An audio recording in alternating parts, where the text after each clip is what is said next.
María, Madre de los Creyentes. Plática en la Catedral de Nuestra Señora de Múnich, el 31 de mayo de 1979, con ocasión del Mayo Mariano. En un primer momento, las palabras de Jesús en el pasaje del Evangelio que acabamos de escuchar, nota 1, parecen ser contrarias a la idea de homenaje a María. Nota 1. Sucedió que mientras él estaba diciendo todo esto, una mujer de en medio de la multitud, alzando la voz, le dijo: «Bienaventurado el vientre que te llevó y los pechos que te criaron». Pero él replicó: «Bienaventurados más bien los que escuchan la palabra de Dios y la guardan». Lucas, capítulo 11, versículos 27 y siguientes. Fin de nota. Se diría que quiere comunicarnos lo siguiente: que no alabemos a los hombres, que lo que importa no es el parentesco de la sangre, sino sólo el seguimiento en unidad de corazones y espíritus.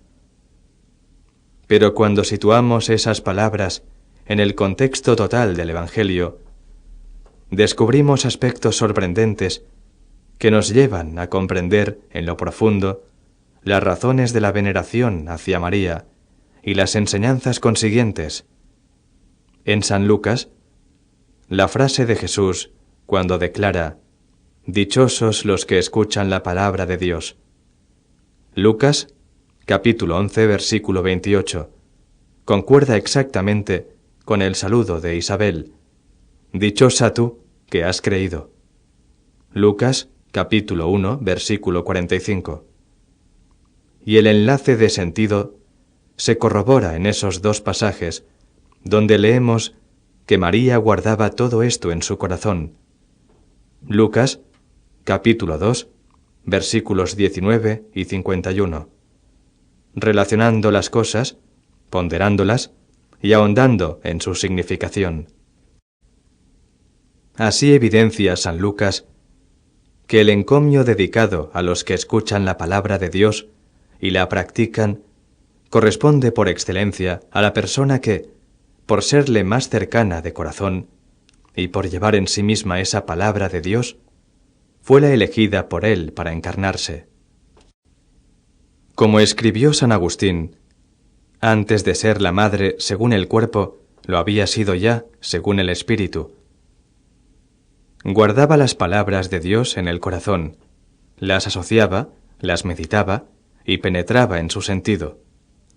Al decir esto, San Lucas considera a María como fuente de tradición, pero nos dice igualmente que en ella se ha hecho sensible lo que fuera durante siglos el misterio de Israel, y lo que en el futuro habría de ser la Iglesia, mansión de la palabra de Dios, hogar que la custodia entre los altibajos de la historia, con tormentas, vicisitudes, inanidades y fracasos interiores y exteriores. A pesar de tales altibajos, en los que a veces parece haberse perdido todo, primero es Israel y posteriormente la Iglesia de los cristianos, representada en María, quien guarda la palabra y la preserva, quien le sirve de residencia y la transmite por el boscaje de los tiempos, para que vivifique con su savia y rinda frutos incesantes. Por todo ello, según el Evangelio de San Lucas, María es una viva plasmación de la parábola del sembrador. Lucas, capítulo 8, versículos 4 y siguientes. Su corazón es campo fértil, hondamente removido, para que haya enraizamiento. Ella es lo más contrario de la peña saliente, en la que casi todo resbala o se desvía, y sólo se detiene lo superfluo. Ella no es como tantos, en quienes los gorriones de la inconsciencia devoran esos granos que buscaban lo profundo del corazón, ni lleva dentro los espinos de los cuidados cotidianos, las riquezas y el apego a las cosas, que impiden igualmente a la semilla penetrar en los estratos más profundos del corazón y de la existencia. Ella es el campo bueno, donde puede la semilla descender, ser alojada, echar raíces y fructificar. En su persona, las fuerzas de la vida operan en cierto modo como jugo y nutrimiento para la palabra, y de este modo, al identificarse ella misma con la semilla, se convierte poco a poco en palabra, icono vivo, imagen luminosa de Dios, hasta configurarse plenamente conforme a su misión.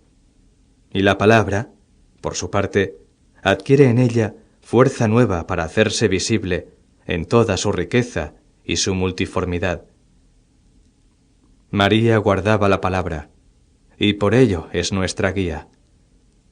Vivimos en un tiempo de corazones empedernidos que sofocan la voz de lo profundo, y en el que los pájaros del tráfago cotidiano picotean cualquier cosa que pudiese buscar nuestro interior, y los espinos de las ansias posesorias nos tapan como losas las honduras.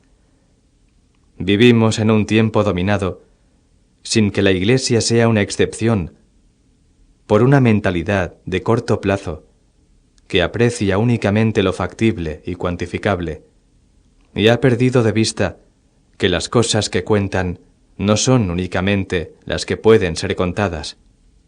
La eficiencia profunda, las energías que hacen realmente la historia y sus mudanzas, provienen solamente de lo que ha ido madurando con el tiempo, lo que tiene raíces hondas, lo que ha sido probado y repensado, lo que ha permanecido irremovible y aún resiste.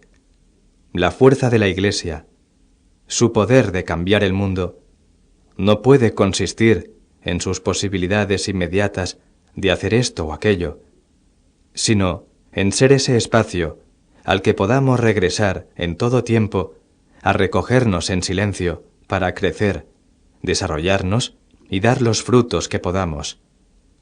Los padres de la Iglesia, en relación con todo esto, han asignado a María el título de profetisa. Esto no significa, en su caso, hacer obras prodigiosas y predecir el futuro, sino estar embebida del Espíritu Divino, y gracias a ello, hacerse sembradora y propiciar una cosecha.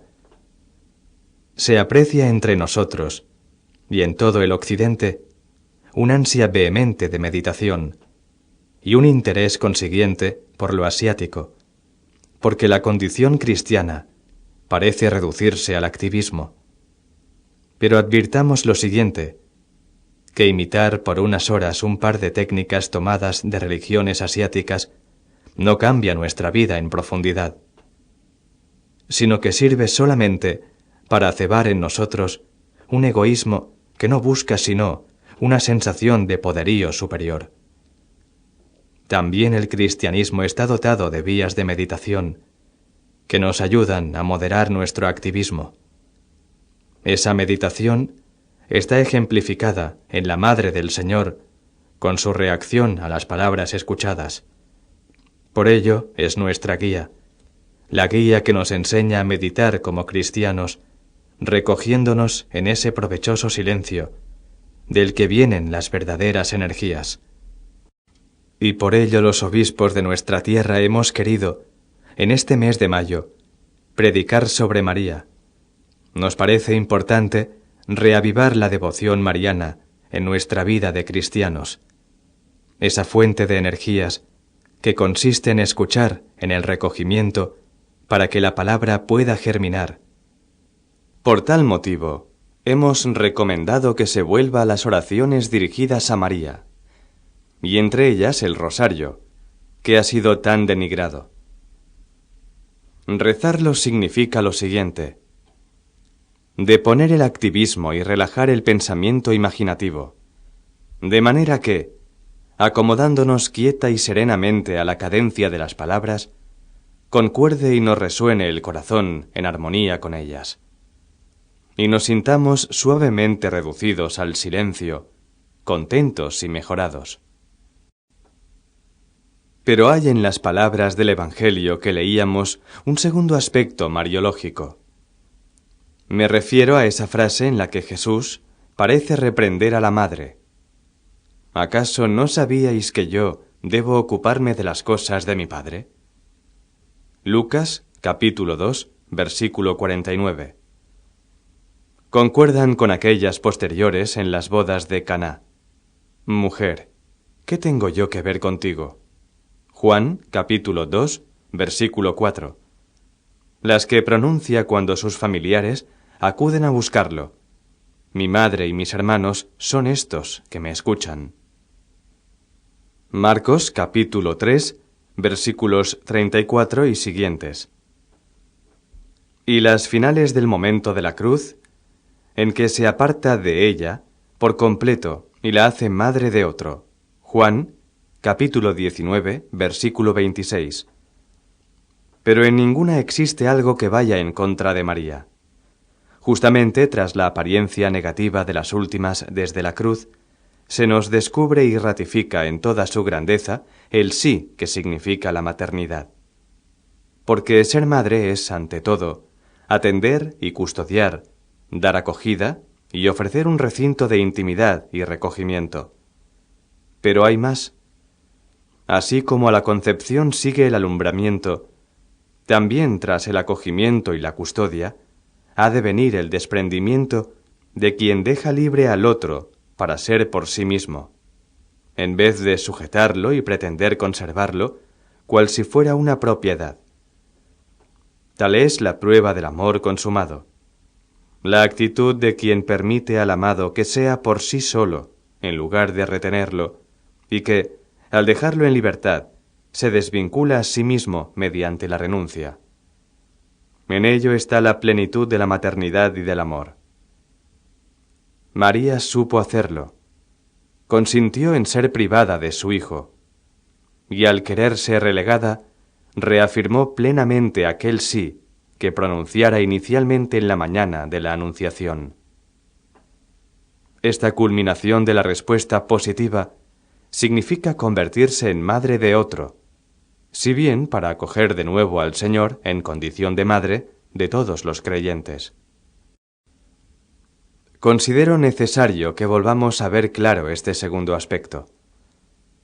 Los problemas generacionales de nuestro tiempo, que en el Año Internacional del Niño percibimos en todo su dramatismo, son debidos en parte a que nos desagrada que la ajena libertad se nos escape de las manos.